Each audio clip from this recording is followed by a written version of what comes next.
Hi, I'm Tim. Welcome to Watchbox, and thanks for logging on. If you love this watch, email me, tmosso@thewatchbox.com.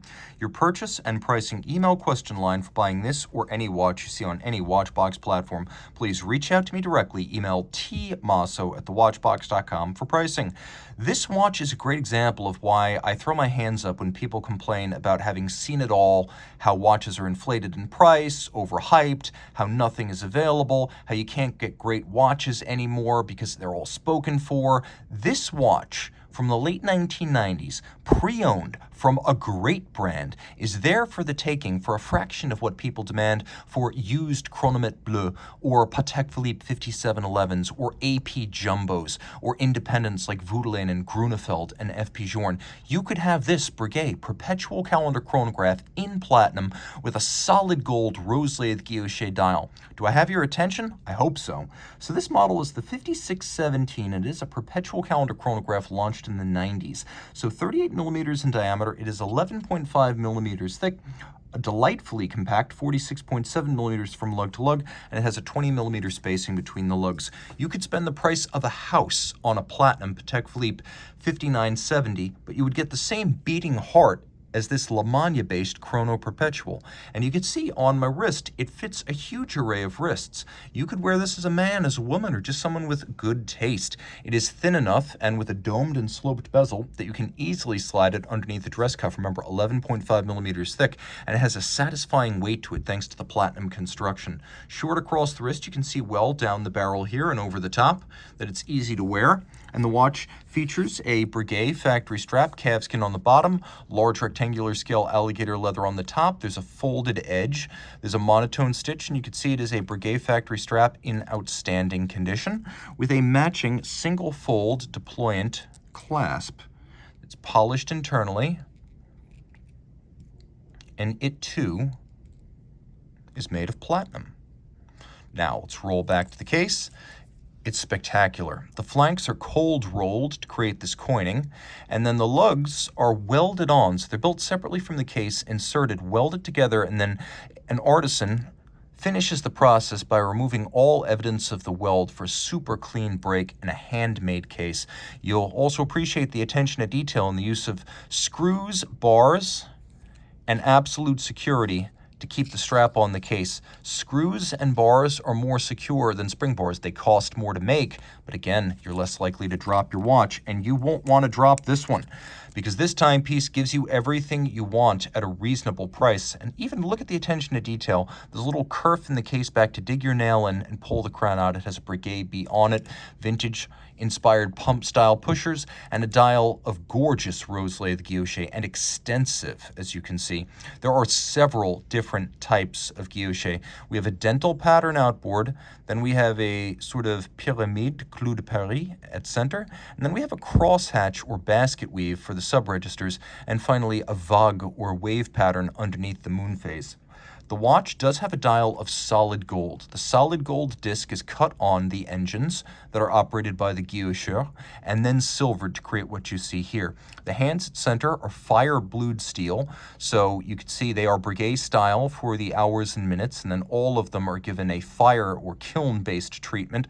They're not chemically dyed. So this is the real deal, blued steel. We have a perpetual calendar featuring a day, a radial date, a month, and then coaxial with the month, we have a leap year phase indicator.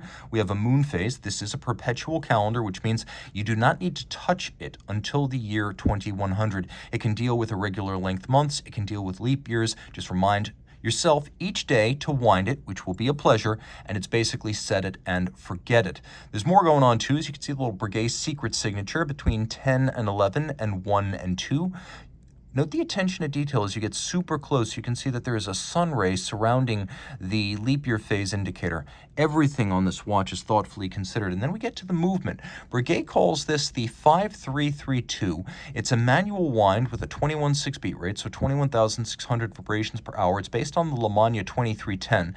And unlike others, such as Omega, Vacheron Constantin, Patek Philippe, and Roger Dubuis, who've used this Lamagna base, at Breguet, it can basically be considered in-house because from the 1980s forward, Breguet was often twinned with Lamagna under corporate ownership, and I believe it was in 2010, Breguet formally made Lemania manufacture Breguet. So these two companies have been linked together for a long time, and Lemania is the exclusive supplier of new movements to Breguet, which means this is effectively an in-house caliber. And even if it weren't, you can't complain. The legacy of this movement, dating back to the early 1940s when Albert Piguet created what was then a large-sized column wheel lateral clutch manual wind chronograph. As the Omega Caliber 321, it flew to the moon with the Apollo program, and of course it's powered watches from some of the greatest names in modern horology.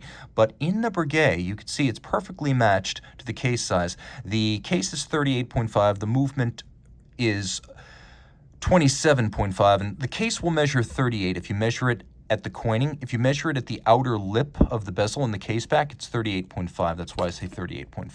So the movement is manual wind, 6 beats per second, 48-hour power reserve. It is a beautiful polished column wheel that makes for ultra crisp actuation, and it is the best column wheel feel I've ever experienced. Others are good, even great. This, though, is the best. It has a lateral clutch, which is beautiful and traditional. It has a overcoil hairspring. So the watch, which is adjusted in 5 positions, has a centered hairspring mass, so you can hold it in any position and it will keep very even, consistent time. That's why you have an overcoil.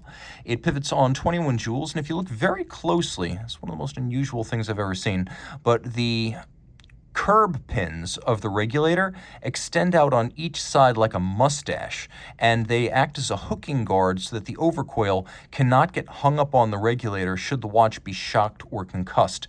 The edge of every bridge and every chronograph component has been mirror beveled for gorgeous anglage, and then we have Côte de Genève across the tops of the bridges. We have engine turning on the base plate. Every screw head is black polished with a chamfered slot and chamfered circumference. All the steel components, the levers, horns, the yoke, the reset hammers of the chronograph, satinated across their tops, then mirror beveled on their edges. And we have satination on all the wheels of both the train and the chronograph, with a black polished swan's neck fine adjustment mechanism and black polished regulator. This is as good as it gets, all water resistant down to 30 meters. Reach out to Team Mosso at thewatchbox.com for purchase and pricing details of this entirely handmade Breguet Perpetual Calendar Chronograph.